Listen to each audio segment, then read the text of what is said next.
What is up, theology nerds? This is Trip, and you're listening to the Homebrewed Christianity podcast, where we're going to bring you some zesty ideological ingredients for you to brew your own faith. And today on the podcast, you're going to hear from Peter Enns. That's right, Pete Enns.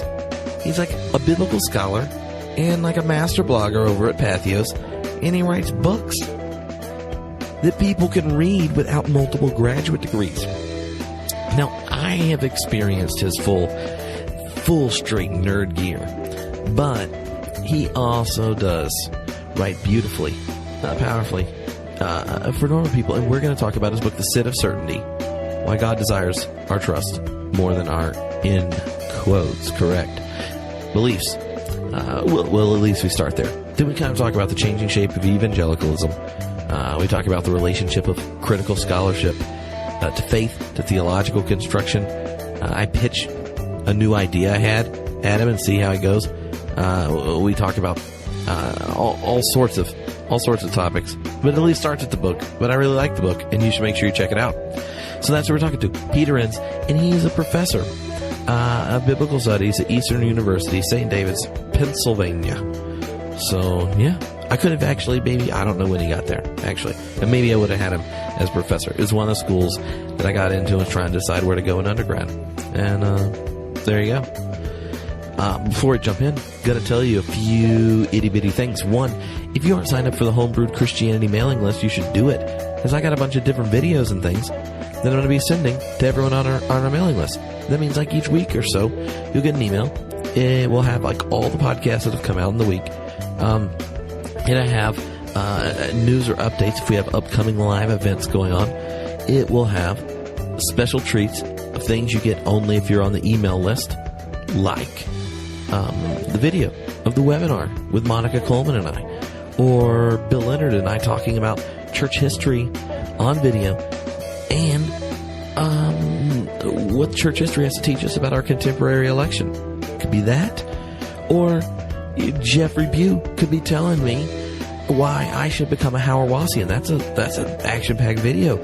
And Donna Bowman's going to talk about evil. Helene Russell's on. Anyway, these videos are going to be special for everyone on the email list. So sign up, homebrewedchristianity.com, get the email list, know which episodes are coming out on all the Homebrewed podcasts each week. You'll get some free goodies. You'll know when live events are happening and that kind of thing. So yeah. Also, if you're going to be a wild goose this year, the Spirituality, Arts, and Music Justy Fest camping style in North Carolina mountains in July, then use the code when you get your ticket, GooseCast 2016. You'll get 25% off. Then you'll see me there and you'll say, thanks for that 25% off. I use that code. And I'll say, what? Yes, that's like that's multiple drinks worth of discounts. So you should get me one while we talk and hang out. And I'll be like, yeah, it's a great idea. I agree. And at Wild Goose, I'm going to do the live podcast. I'm going to do some homebrewed happy hours with people like Emily Towns, Jorg Rieger, Daniel Kirk. I know Amy and Christian and Slim Moon from the Culture Cast are going to be there. Mickey Jones is going to be there. That's what I'm talking. There's going to be a live Lectio cast as well. So there's no reason not to go. I mean, there probably is, but I don't know what it is. I mean, I could think of some actually, but it's like an 80% of the reasons you say not to go probably aren't even that good not to go, because it's going to be fun. But the next week you could say, I'm not going, because the next week I'm going to be in Vancouver, Trip, when you're going to do a Theology Nerd Boot Camp at Vancouver School of Theology with John Cobb and Jay McDaniel. Boom. Good reason. And then the next night, live podcast with Sally McFay. Yes. And if you're not a big enough theology nerd to know who Sally McFay is, just type it in. You'll learn something, and then you will be excited about what's going to happen in Vancouver. What's up, Vancouver? So excited to be there. We actually have a lot of podcast listeners there, and I've never been there before. Never been to Vancouver. I've been to Montreal once, and that's about it. I went to the Bahamas once. I'm really not a world traveler. I'm boring. But I'd like to be. And the best reason to get to travel is a podcast, because then I show up and I don't have to spend time searching out for the theology nerds and people that know where the best craft beer is. Yeah, they already know. And they tell me. So Vancouver, get yourselves ready. Now, we're going to go into this podcast with Pete Enns, and I hope you enjoy it. And when you do, go to homebrewed.com, sign up for the mailing list. If you want the podcast to come and keep coming and keep hopping and bopping, then think about joining the Homebrewed community. That's like all the people that support it. To keep it going, keep it happening, and you get to be a part of like the secret Facebook group, our ongoing Epic Read series, and all kinds of other stuff. But mostly, it's a way for us to connect and for the podcast to keep going. You know what I'm talking about? So here it is, Pete Enns, amazing conversation, and at least part of it is about his book, The Sin of Certainty, along with all the other amazing stuff we talk about. Enjoy. Our age presents unprecedented spiritual challenges and opportunities. The next generation of faith leaders need innovation and courage to constructively engage these challenges and opportunities. This innovation and courage is built into how the Drew Theological School trains leaders, scholars, activists, and pastors. Through studies in one of the 6 degree programs offered at the Drew Theological School, you will grow into a next-generation faith leader by engaging in innovative theological inquiry and the courageous pursuit of justice. To apply for one of these 6 degree programs at the Drew Theological School, visit their website at www.drew.edu/theological or contact their admissions office at 973-408-3111. Well, hello, Homebrewed Christianity listeners. This is Tripp, and today on the podcast is Peter Enns. And you may be saying to yourself, you mean like the guy I read on the internet and my friends share on Facebook all the time because he is a nerd who can actually write things normal people can understand? Then you would be correct. And he has a brand new book called The Sin of Certainty. So if you were one of those that start asking questions or doubting, or your youth minister lectured you growing up for thinking the earth might be more than 5,000 years old or something, turn it off now, because he's about to tell you just how sinful you are, right? That's how the book went? That's it, Tripp. Thanks. One of the things I think in jumping in is could you imagine a title that makes more sense if you experienced the kind of more conservative evangelical type of energy around correct beliefs, and one where if that's not an experience you've had, you look at it and go, who would want certainty, and why would that be sinful? Right. Yeah. It's just, certain modes of Christianity. And, there's certain different kinds of certainty, I think, too. But we're talking really about an intellectual certainty where, I know X is true because of A, B, and C. And, that's equated with strong faith in many Christian contexts. So that's really it. And I think other iterations of the Christian faith have more of a grasp. It's part of their culture to think in terms of mystery and pilgrimage and not knowing. And that's something where I think evangelicalism hasn't always done the best job of, even though there are elements within evangelicalism that are exploring that. But for the most part, you got to know what you believe. And if you don't, there's something wrong with you. You got to be fixed. Mm-hmm. So what was that first question that struck terror in you growing up? Oh man, I didn't. I don't know if any questions really struck terror. Maybe they should. I don't know, but for me, it really didn't strike terror. I didn't really start thinking about, the Christian faith in a really, let's say, more deeply intellectual way until even after college, right? And even through seminary, I didn't have a tremendous amount of questioning going on inside of me. But I think for me, it was going to Harvard. And the first thing that sort of hit me, and it was part of the way through the first semester, was facing really existentially, not just intellectually in the back of my head someplace, because I've always sort of been there, but really facing existentially the possibility that the book of Genesis is more legendary and creative writing than it is, a historical account of actual people that did things. And regardless of where he came out on that, the fact is that issue, even asking that question, being confronted with it, was sort of a moment for me early on. And I remember thinking, what kind of a system do I have where within a month or so, after just a few lectures or talking to some people or reading some books or articles, a fundamental question like that would come up that had never come up before, and the previous paradigm starts looking less certain, right? So what kind of a system is that can crumble so easily under the weight of some pretty obvious questions, I think. Mm-hmm. In the kind of the question of the historicity, say, of even Genesis and things, on top of kind of engaging it academically and going, okay, maybe there weren't 6 days where it was all made and that kind of stuff, or even that everything up to Abraham is kind of retroactively created myths or something like that. Mm-hmm. Like, that's one conversation, but then there's the other of finding out that the Christian tradition and Judaism has these completely different, rich ways of engaging the text that find that question boring. Right. Yeah.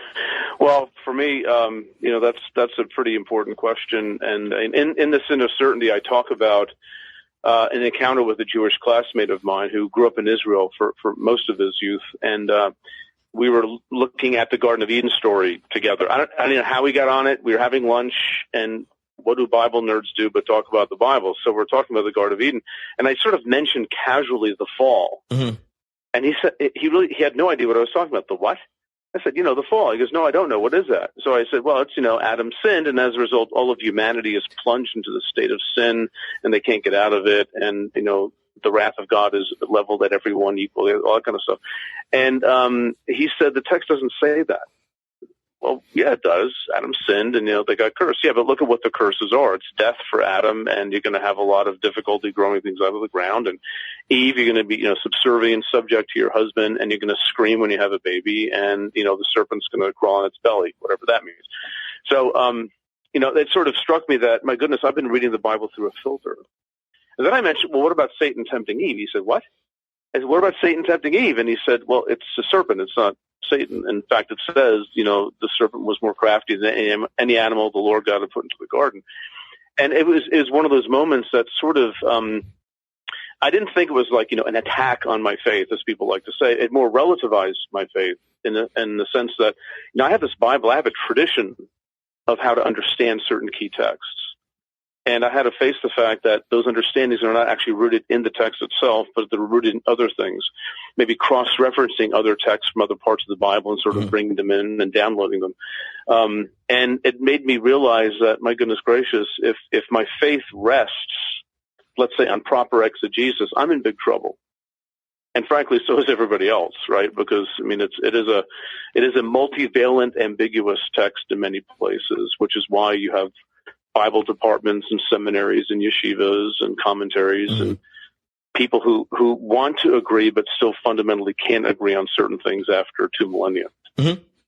Well, one of the things that I think the book captures real well is how not just one question or one debate you have or one kind of argument with this kind of inherited version of the faith becomes problematic, but what it opens up when the kind of activities of question and debating and wrestling with your convictions becomes not an enemy to your faith, but the situation where it deepens.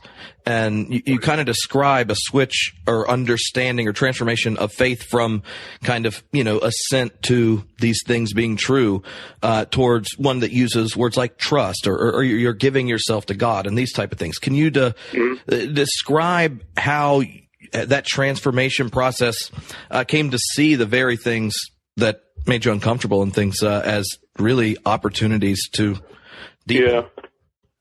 Well, I think, one thing just to say in preface that, I try to make pretty clear in the book, it's not so much certainty that's this big problem, because we feel certain for different reasons at different times at different levels. And I like feeling more certain rather than less certain, but it's not this intellectual certitude. Mm-hmm.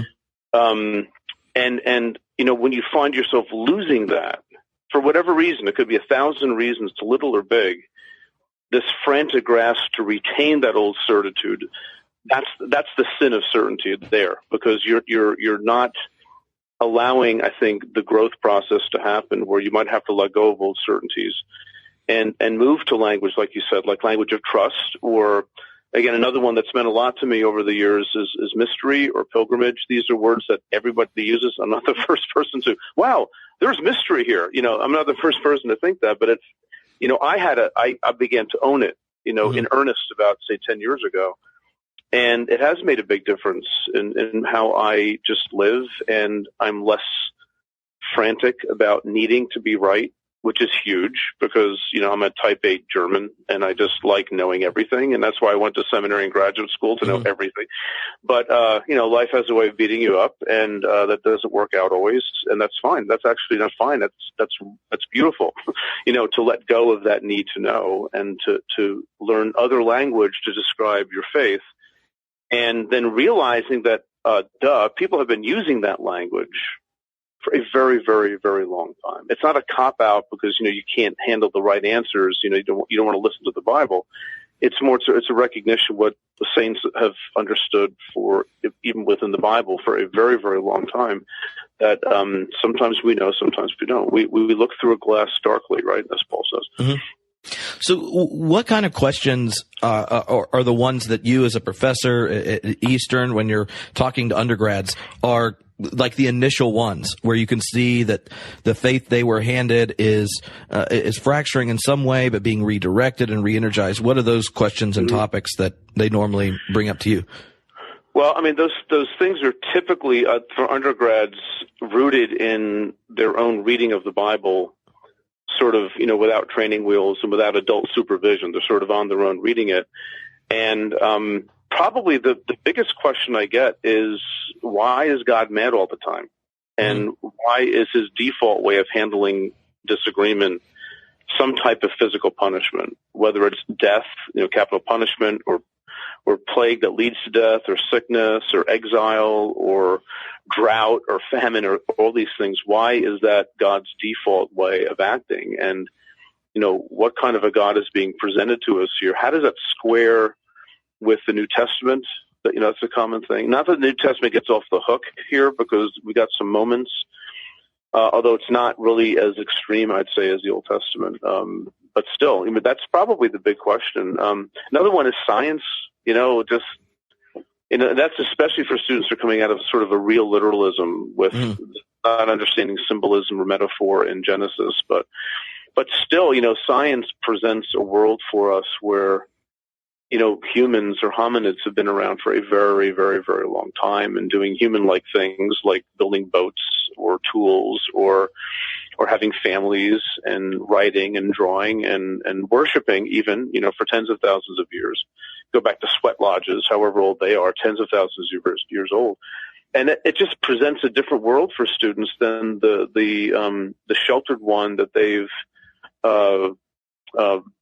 sort of been a part of. And that creates in them a little bit of cognitive dissonance for sort of holding their churches responsible for misleading them or something. So we have to talk through that as well. And, I try to tell them, your church wasn't misleading you, and it's not bad. It's you gained a lot from the church, obviously, but you have to also go where you feel you're being led to go in terms of how to approach things. And so you don't look back with bitterness, you look back with thankfulness, but you might have to move on too, and that's fine. Or maybe not. That's up to you. I can't dictate what people do. Well, one of the things I know for me, having grown up a Baptist preacher's kid in the South and then gone to Baptist college and end up in graduate school and doing PhD and that kind of stuff, is the first few kind of bigger points of transition autobiographically, you kind of try to fit the transformations in a narrative that fits kind of like with your origin story of being a Baptist in the South, or right. Right. So you argue over whether you're a 4 or 5 point Calvinist or an Arminian, but clearly not an open theist yet because it was too edgy then. And those kind of conversations. And I remember at some point, like I got to the point where I realized that I was recapitulating the same type of a problematic relationship to my ideas, right? Like I was Charles Spurgeon reading Quiet Time high schooler, very confident in my Reformed tradition and ready to win every argument. And then I switch teams. You have to rename your blog and start attacking what you were 3 months ago, and then you rename it again. Right. And what I think is difficult to describe or something is being able to recognize, like, in that whole, any person's whole story of transformation in their understanding, it's all part of a relationship to the one living God.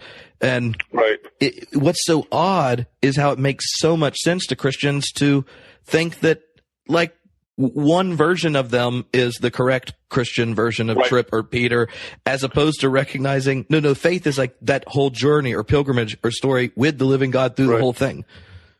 And that version can't be apprehended, and indeed must be apprehended primarily through an intellectual process, through an argument, through understanding, through exegesis, through theology. And again, I mean, I do that for a living. I'm not knocking that for one single solitary second. It's fun, it's enlivening, it's satisfying, especially if you don't feel like you have to come up with the right answers all the time, right? But it's that whole process that you just described, which is, it's feeding that same paradigm, right? It's feeding the same intellectual paradigm. So you rename your blog every 3 months, right? Where you change schools every 3 months or churches every 3 months because you're looking for that place that's getting it right. So you reject the old thing, you're at the new thing. That's an intellectual process.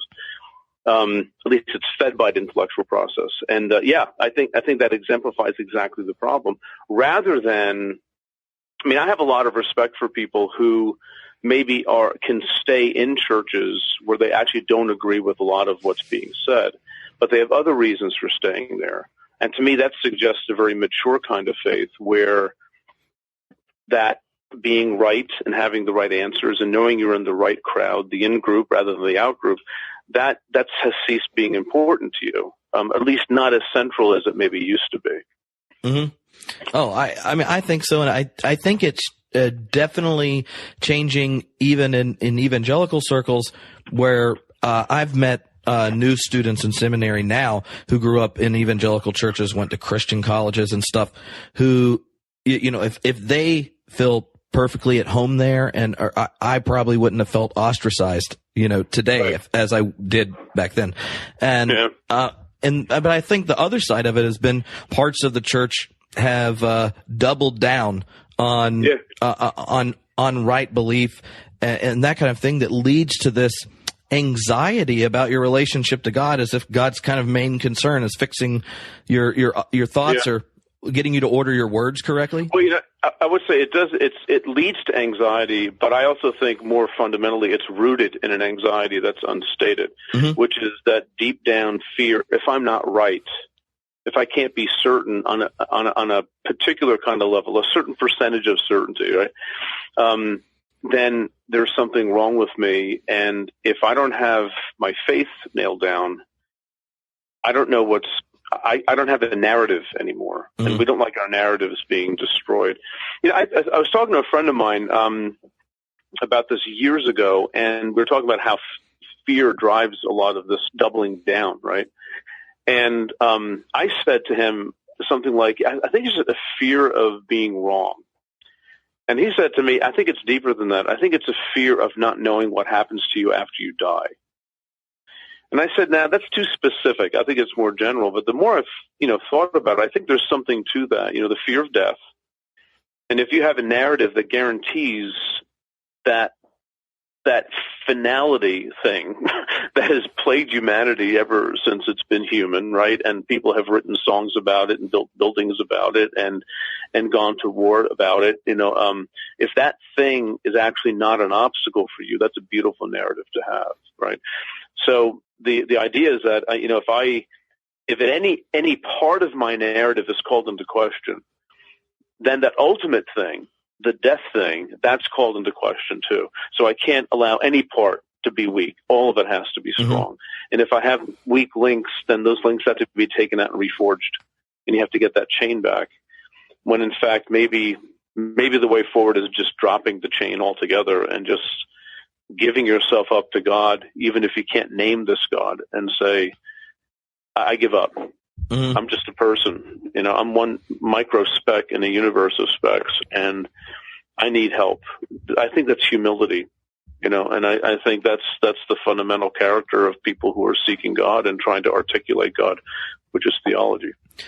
The way you describe that makes me think of a transition happen in Protestantism, where if you are reading Calvin or Luther, the early Protestants, their kind of affirmation of sovereignty and election or the covenants and this type of thing were so that you really contributed nothing to salvation. It was pure grace.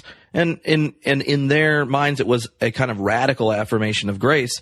Then in American evangelicalism, as a kind of free will versions of theism came to dominate, the sheer gracefulness of God's gift that was at the heart of the Reformation became something you kind of cognitively had to assent or agree to get access to, creating the conditions you stress out about, your post-mortem existence when it's like we've created Protestants who have Luther's dilemma all over again when like that the Protestant insight was, no, you are God's beloved. Like the blessed exchange in Luther's like you contribute nothing. To me, there's that dynamism that exists, and part of moving past it, I think, really is coming to a different articulation of the Christian gospel and God's relationship to the world. Right. And I wonder, we're just riffing here, at least I am, but, what might have contributed to that mentality, that it becomes logical assent rather than just accepting this gift.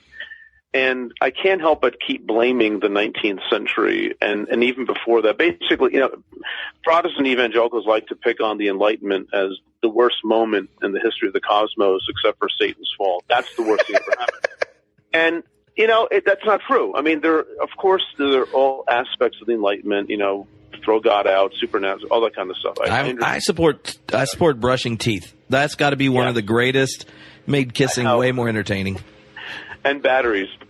Penicillin. Like I'm all down with the Enlightenment and the scientific project. It's wonderful. Thank you. It's fantastic. I watch Netflix every night. Okay, that's a beautiful thing. However, I see the point. I think philosophical.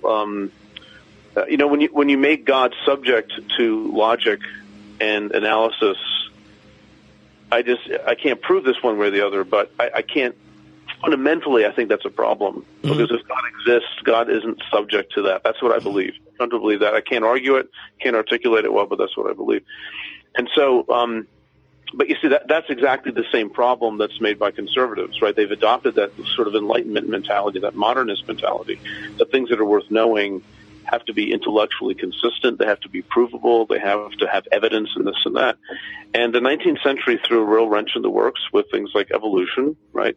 Biblical archaeology, which relativized the biblical story by placing it in its context. And you say, oh, this looks a lot like what Mesopotamians did in general. And that's true. It does. And also just German and French and British historical or higher criticism, which analyze texts and address the same kinds of things that medieval readers address, especially Jewish readers, like inconsistencies in the text. But they started giving theories, historical theories, for accounting for why a text would look like this, that have become pretty persuasive, in the world of thought and among people who study this sort of stuff. So, those are the kinds of things that happened that I think has the backlash, we're talking about that again, has made people very afraid, and then you fight. You want to get back that certainty, so you have to have these intellectual enemies that you fight against. And again, I'm not saying that all ideas are great. You can argue against things, and there are reasons for arguing, but it's a mentality that I think is really driven by this franticness of like, the whole spool is unraveling right in front of us here. We need to get it back.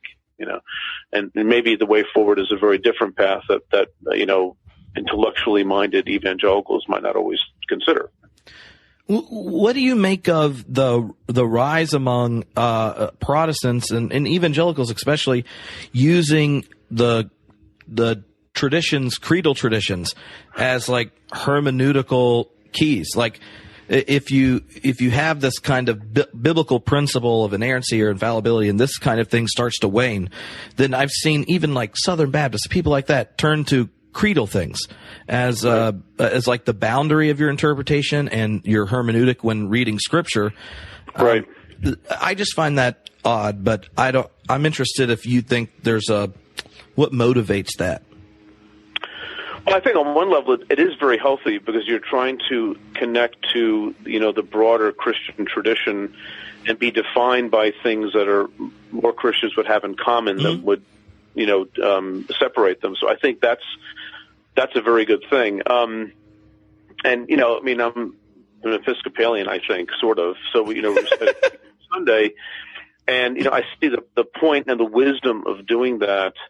On the other hand, there's a sense in which you're also just looking for another kind of certainty, and you're sort of trading one for another. And I think the one that you're trading for is better. It's not as contentious, but it's still something that, okay, I'm going to latch onto this. Now I know all the stuff that I have to believe. But what if you have trouble with things in the creed? What do you do then? Right? Well, and I think the Episcopal Church has done, they know how to use them, right? Like differently than someone who's used to having something that's certain or final. Right, exactly. I like the idea of confessing with other people because, they can believe for you or with you because it's a community event, not just an individualistic, intellectually, here's what I believe or not believe. So, so I think generally it's a very good thing. The other problem with the creeds, others have pointed this out too, is that they are in and of themselves, they're contextually based, right? There are issues happening there that, the more you learn about it, the more like, boy, these guys are nasty, and they really didn't like each other very much. And I know it's a conciliatory document, some of these creeds, but still, they have reasons for saying what they said and leaving out basically the life of Jesus. Mm-hmm. Believe in God the Father Almighty, maker of heaven and earth, and in Jesus Christ, the only Son of the Lord, who's conceived by the Holy Spirit, born of the Virgin Mary, suffered under Pontius Pilate, was crucified, dead, and buried, right? So you have this gap in the middle, which I think encourages, again, I'm riffing here, but I think I'm right, which encourages, I think, in Protestants, sort of this Pauline-tilted Christianity where it's about basic central doctrines and all the other stuff is fluff. Yeah. And I think the teachings of Jesus are as central as anything, right? And you're a Christian that thinks the teachings of Jesus Christ are central. This is crazy. That observation. Where do I get off saying that? Moltmann in his second Christology, like Jesus on the Way or whatever it's called, the one on the way in the title, he actually inserts into the creed a whole section on like the kingdom of God and I didn't know that. Okay. And he discusses that argument in it. So see, you're riffing your inner Moltmann out, that's not the worst thing to have on your inside. No, I could do worse. Yeah. The other part of it that I find problematic after you've engaged Scripture, like when you work and let's say do a redaction criticism on the four Gospels, then in the New Testament there are four different Christologies, and to me it's kind of aren't. What's wrong with you? They're all exactly the same. Some nuances, blah blah blah blah blah. Okay. Well, none of them say hypostatic union. You need to go to more Bible studies, Strip. That's your problem. You need to pray more. Have you been going to church lately? I'm just wondering. I have, but I'm not employed at one now, so that might be the problem. Are you drinking alcohol? Quite regularly. You see, that's the problem. You have all of these things wrong that Jesus would never do, and there you have it. So, well, I guess if you cut his ministry out, it's easy to avoid his consumption of beverages. Anyway, I interrupted you. Were you making a No, just that there, to me, it's kind of a beautiful thing about being a biblical Christian is that the New Testament has a diversity of even affirmations of Jesus that haven't even got to a Trinity yet. Like Mark's Christology and Paul's are completely different than John's, and the Synoptics have a diversity within them in and of itself. So in one sense, I think that's a beautiful inheritance of evangelical care for Scripture. It's just when you are no longer trying to get to the final account of it, you realize that, like, the church canonized a multiplicity of witnesses that testify their faith by telling stories about Jesus. Right. And that's exciting, I think. Well, and not just that, but, I don't think Paul is on the same page with Paul all the time because his letters are contextual, right? Yeah. And I think, in my previous book, The Bible Tells Me So, I talk about how the Bible models that kind of, I guess, situational contextual faith, because you have to address things in certain ways depending on where you are. It's very practical. It's very ministerial. And, when I, with students, because I do Old Testament, when we talk about issues of historicity, we just turn to Chronicles. That's all. And all you have to do is compare Chronicles to Samuel Kings, and you see, okay, these guys should have talked a little bit before they did this because they're not on the same page. And I said, yeah, maybe they could have, but first of all, they're hundreds of years apart. And secondly, the author of Chronicles, scholars generally agree pretty strongly on this. He had the Deuteronomistic history in front of him, Samuel and Kings. He was intentionally making changes and shifts. Same thing with the Gospels. If theories of gospel origins are true, it's not just that they're different. Is that Mark and Luke seem to have known of Matthew and Luke seem to have known of Mark. Yeah. Right? And they said, yeah, I'm going to tell this story differently. And what if Matthew and Luke knew of each other, but they're making changes? And John said, the heck with it. I'm just, it's built in, not just like, oh, gee, what? How mysterious that they're different. It's not mysterious at all. It's very human. It's very contextual. That's why the pictures of Jesus look different. And to me, I find that refreshing. And I think the less biblicistically oriented you are, the more refreshing that might be. But I do understand people who would freak out at the thought of something like that. I thought God would be consistent, right? Because God's the great mind and logical and all that sort of stuff. But consistently incarnational in the sense that, I think part of it is that switch of coming to understand God as a subject and not an object. And in that sense, the worst thing you can do if you're married is to imagine that your partner really is who you think they are and that they're now going to always be that way. And part of a beautiful relationship is letting the other be a subject who is mysterious.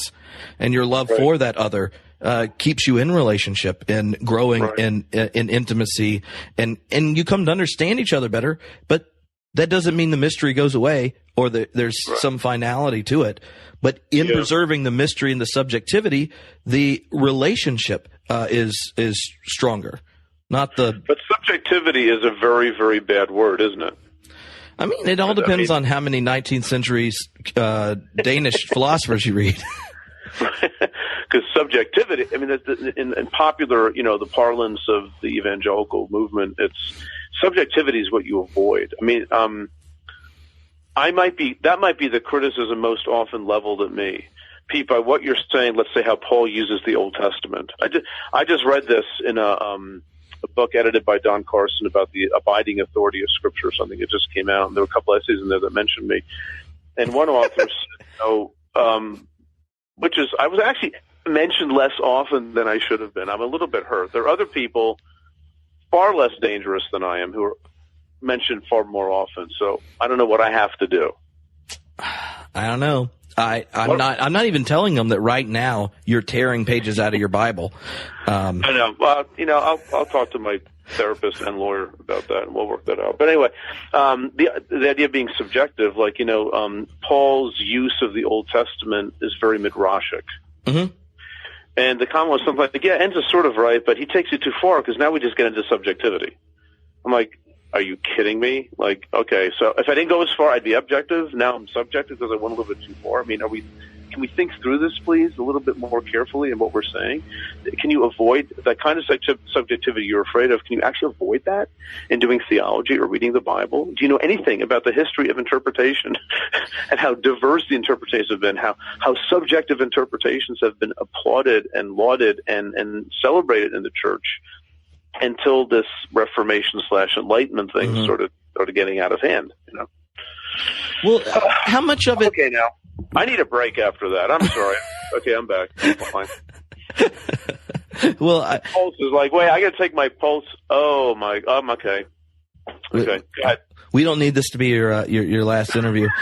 When you mentioned the 19th century, and one of the things that I think has shifted since then that might help explain why your book and your voice gets so much more of a hearing now than maybe it would have in the 90s among evangelicals, and this type of insight is there. I even remember growing up in the South where the idea of debates were you have like the theist on one side and the atheist on the other.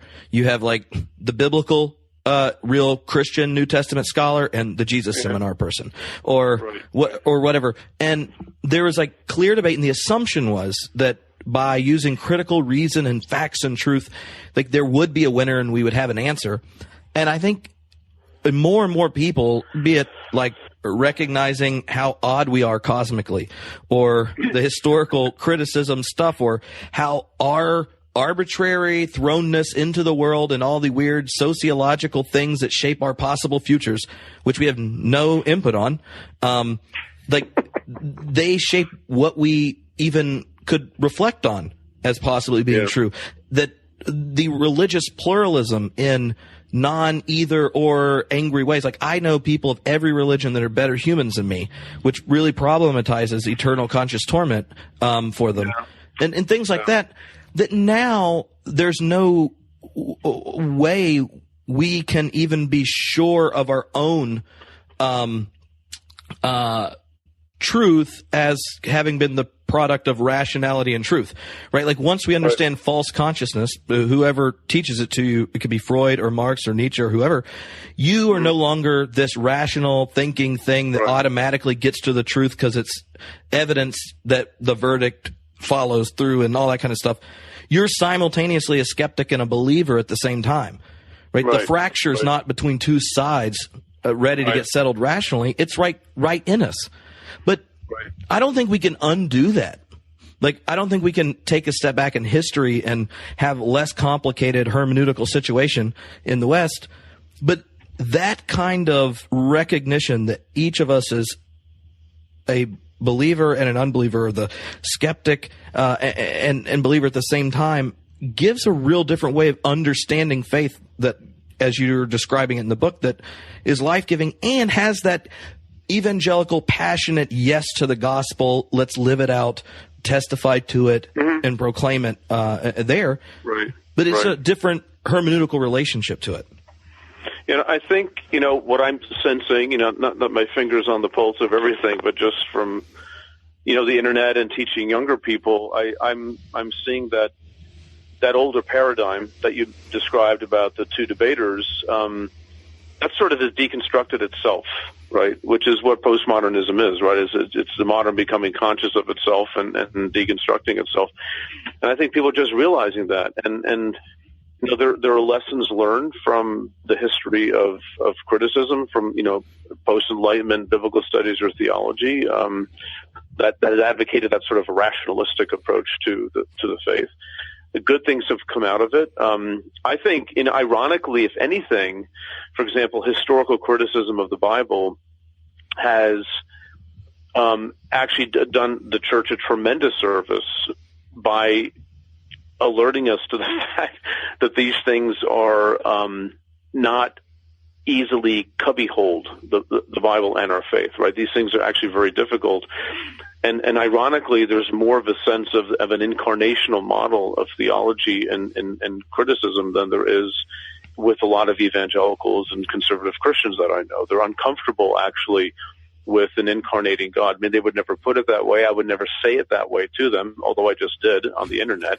But, I wouldn't put it that way to them. But I think that's true, because with an incarnating God comes things that are not pure and pristine. And, this Platonic up there at a distant God who makes cameo appearances or something, that I think that's the God that is more comfortable for a lot of people that I've known, and at least in my Christian experience. You don't want a messy faith. You don't want a messy God. But I again, I think the Bible ironically points us in that direction just by reading it and not even trying to, or just by keeping your eyes open. Right? It deconstructs those models that we're so familiar with. Mm-hmm. And I definitely think like when you read the text with people that don't share your kind of ideological assumptions, all sorts of things become obvious to each other that just wouldn't have happened if someone hadn't like just asked the question. And true. Yeah. But the other side of it is having experiences like that, at least as leaders in the church or teachers and things, is helping people see a holiness to the wrestling itself rather than the wrestling being a restlessness that demands it get fixed and arrive. Thinking, are there particular passages in Hebrew scriptures that you point towards as like places that can describe what it's like to have contested understanding of God or wrestling with your faith and these kinds of things as a part of your piety as opposed to, backsliding? Sure. All over the place, yeah. I just stepping back for a second, I saw that in action more interacting with Jews at Harvard, Jewish scholars and others, because that's more part of their tradition typically than at least what evangelicals are familiar with, because the struggle and the debate is part of the expression of faith. Mm-hmm. So, and I thought it was pretty cool. And you need to find this stuff also. I mean, you talk about passages. I think they're essentially in the Old Testament. You're not going to – the New Testament doesn't do this so well because it's a different kind of literature. It's more a triumphal moment, right? And now there's persecution, of course, but there, Jesus is raised, and he's coming back really, really soon. So, you don't think in terms of the long haul. The closer you get to the long haul is like John's gospel that seems to be thinking in terms of like generations, past after Jesus. The pastoral epistles with the bishops and elders, right? The post-Pauline epistles.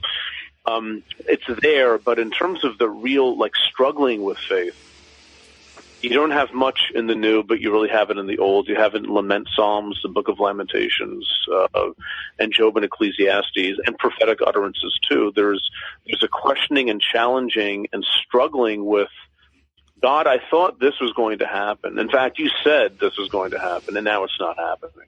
So where are you? Right?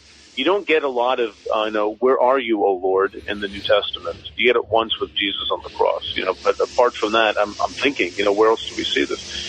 So, yeah, I mean, it's places like that because in the Old Testament is more the long haul.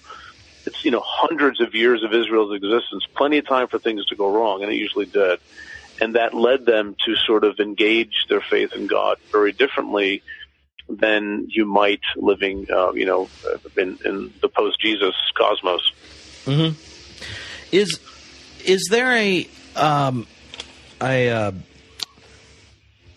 a moment in your own career where developing and honing a voice to do kind of public theology and engagement was alive and became part of your kind of self-understanding of your vocation? Yeah, I'm trying to think of, there isn't a moment. I think it's just a period of time over maybe a couple of years, I'd say, probably in the early 2000s.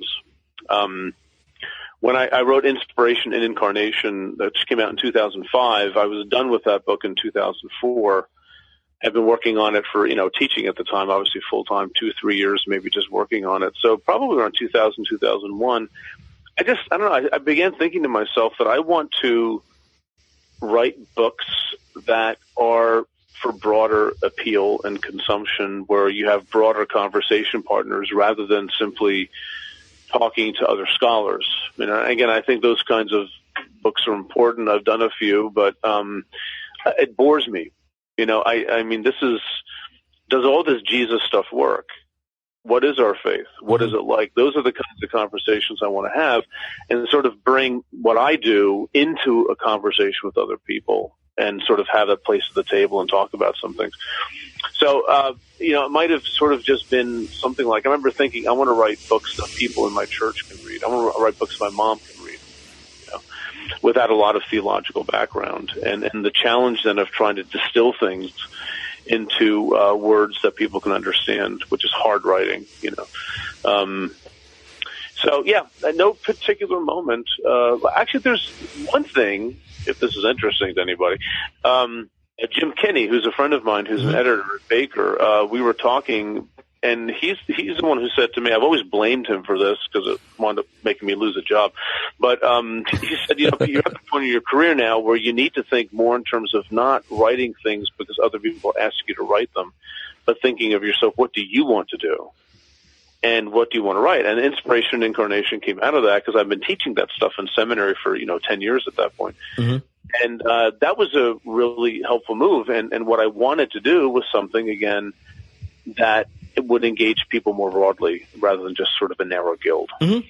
Well, that actually reminds me of that letter Wesley wrote back in the day when he found out people were just taking his rather amazing sermons and reading them to people. And that was, he writes this letter, has it copied and sent around that says, God wants voices crying out in the wilderness, not echoes. And, and that, and in it, he's describing that there is something particular about someone, telling the gospel in their own voice and from their own experience and their own engagement with the text and that kind of thing. And I definitely think the academy and the church's relationship is one where there are issues on both sides for that relationship. And I'm interested in if you're thinking about how the academy, SBL, AAR, and things, what would it be like for them to take the faith communities across all the traditions who the text they dissect and teach in these rather sterile environments so often are also text for the people coming into their classroom who are living sacred texts. What kind of advice do you give for trying to introduce the critical thinking, but not in a I thought I was going to seminary, but it turned out to be the spiritual cemetery type of moment? Right. Well, I mean, I think a lot of people who are involved in the world of SBL, they already do that. I don't think you're not doing this, but I don't think we should caricature the academy is always destructive to the church. I think that's not true, but I do think you have those elements in it. It's hard, for professors who teach this, let's say in non-confessional settings, still realizing that students are probably taking those courses because they have some level of personal interest in that, either their own faith or they used to have it and they want it back or they're not sure. I do think it's the responsibility of a professor to be aware of that. The problem is that this, people, okay, let's talk in broad sweeps that are inaccurate, right? It's much more fun. People get into this field. Why do people get into this field? The money? No. There's something about their own story, right? They wanted to learn Ugaritic. Because who doesn't, right? Because it's such a great practical language. But they get into it because it's something about their own story that is important to them. And again, here's a scenario that happens so often. People grow up in relatively conservative places. They're told, here's how the Bible and God and Jesus and the world works. You go to graduate school, and you're influenced in a very different direction, and you don't know what to do with it. Again, it's an intellectual paradigm. You're given a different set of intellectual building materials for writing your narrative. That's a mixed metaphor, but you know what I mean? Mm-hmm. And I think that you're sort of set up then, because then while they're getting over it, right, they're getting over their past, they download that onto their students. They want them to get over it too. And I think there are better ways of maybe shepherding young people through a process where it's like you're not trying to recreate yourself in them, right?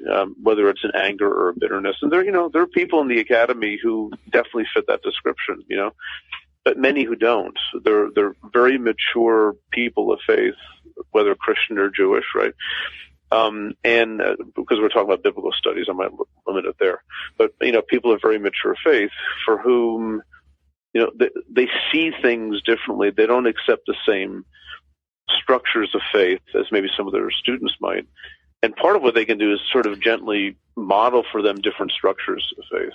Now, the problem is that the student goes back to their church and nobody knows what they're talking about. So their narrative begins. I mean, it's in turmoil, and I think it's a professor's responsibility to be aware of those situations, even if they don't believe a word of it. To still, I think it's just for humanity's sake to be aware of those situations and not feel it's a victory if you've turned somebody away from a faith that used to mean a lot to them. Did you have John Levinson at Harvard? I sure did. Yeah. His book on evil and creation is one of my favorite books. Yeah. It really ruined my theology when I read it. Yeah, it does. And there's another book that came out around the same time, Sinai and Zion, which is his Jewish answer to the biblical theology movement, I guess. Because, Jews don't do biblical theology because it's anti-Semitic, right? So he's, Sinai and Zion are the two mountains, right? The two mountains of Israel, of the Old Testament, Moses and then the temple, right? Law and temple, and builds the theology around that. But yeah, those are different models for doing theology and creation, the persistence of evil, right? Yeah. That's a beautiful book because it's short. It's a relatively short book, but he weaves together things like Jewish theology and tradition, a careful reading of biblical texts, as careful as anybody out there, and also ancient Near Eastern issues that sort of all come together. And as he weaves this thing together, and you're left with this text that has depth and richness and meaning and like you've never thought of before, and it's a great thing. The biblicism that we see in evangelicalism, whether it's like a proof texting or here's how the text works, there's no variety to it.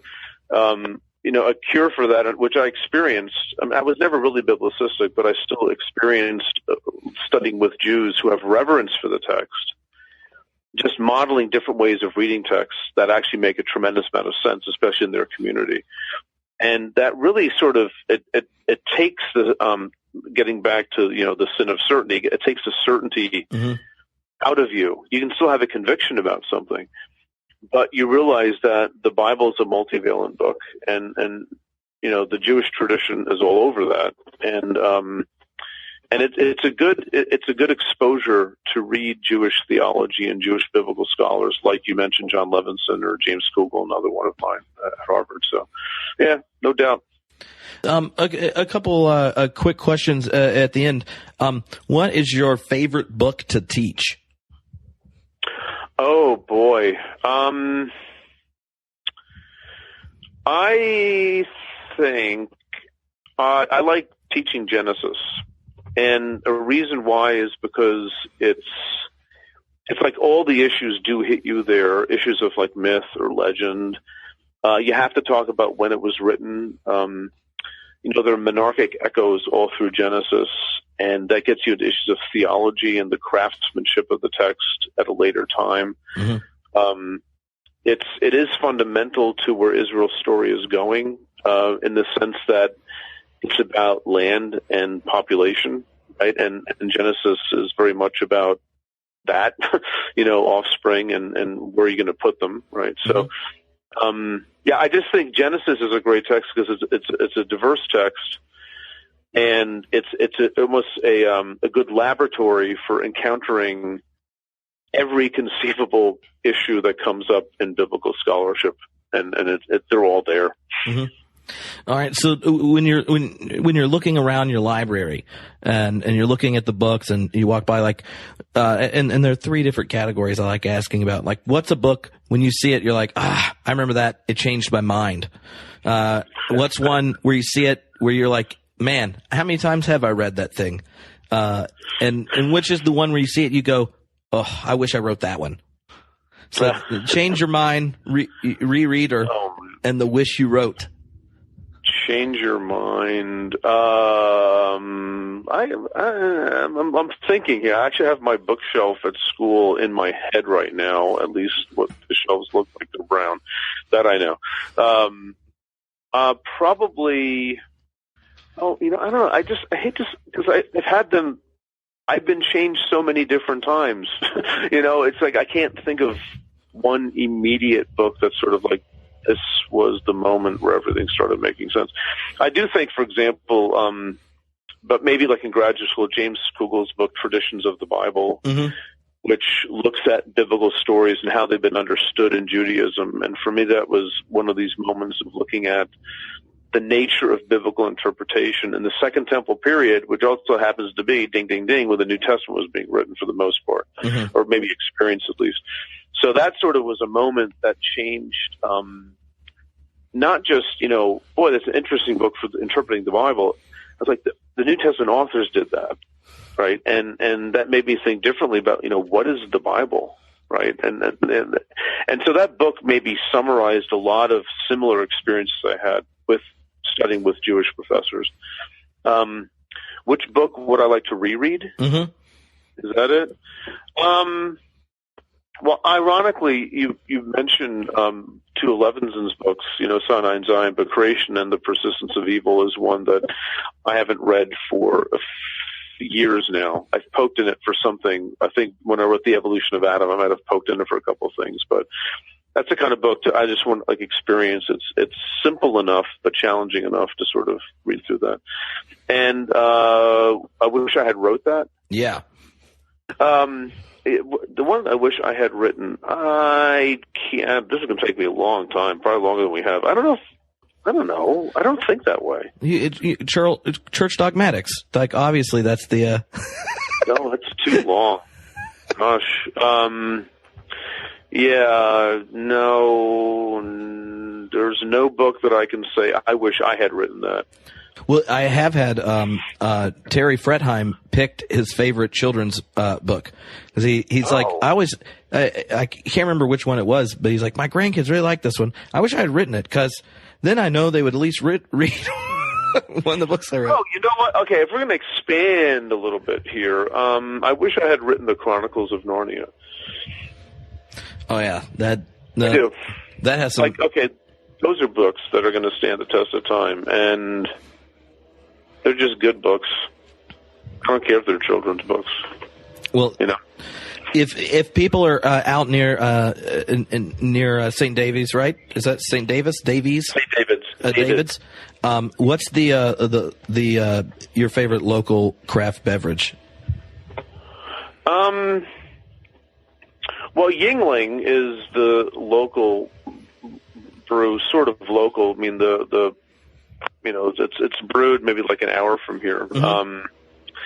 And I know that's sort of like nationally marketed, but it was funny. I was in Ohio in January, and I was speaking, and we're out to dinner with like 10 people, and there was this really nice pub. It was a really nice pub.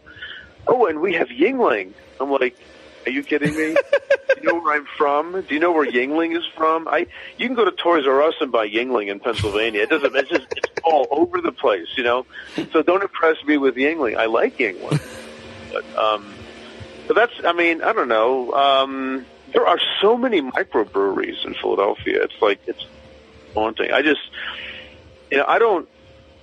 I will drink whatever beer people hand me for the most part. I don't like super hoppy beers, right? But I have friends of mine who are beer snobs, and you may be one yourself. I don't mean to offend. It's okay.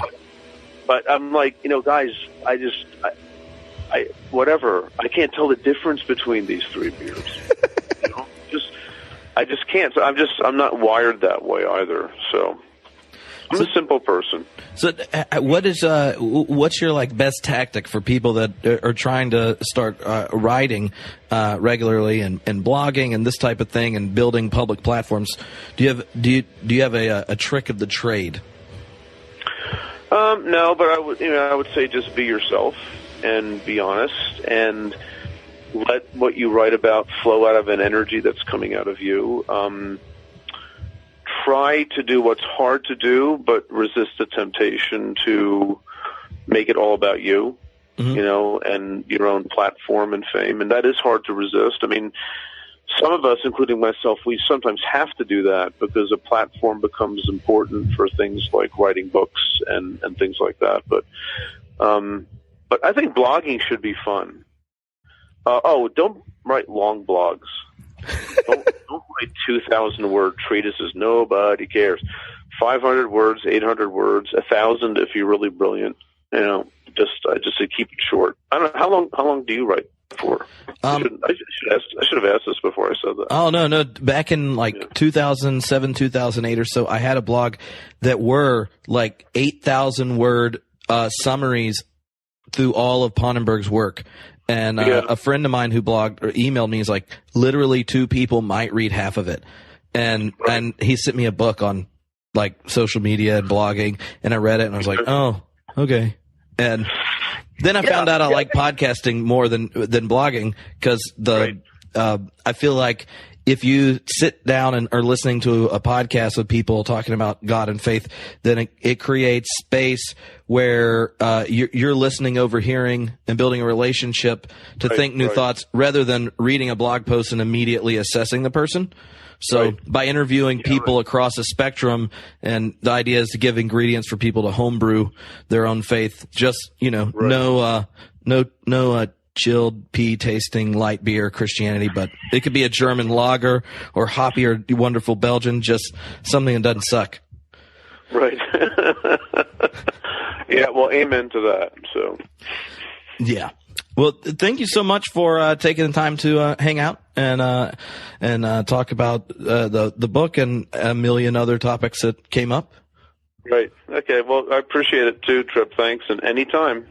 All righty. Well, knowing you, I'm sure that you'll cause some more trouble, write some more books, and we'll have plenty more to talk about. I'll do my best. All right. Thanks. Bye. Take care. See ya. This podcast is sponsored by Phillips Seminary in Tulsa, Oklahoma, a theological school that offers Christian education in service of intelligent, just, and compassionate religious and civic communities. They welcome students to a safe space for truth-seeking conversation about the Bible, Jesus, and faithful living. They have on-campus and distance learning options. Go check them out at www.wherefaithleads.com.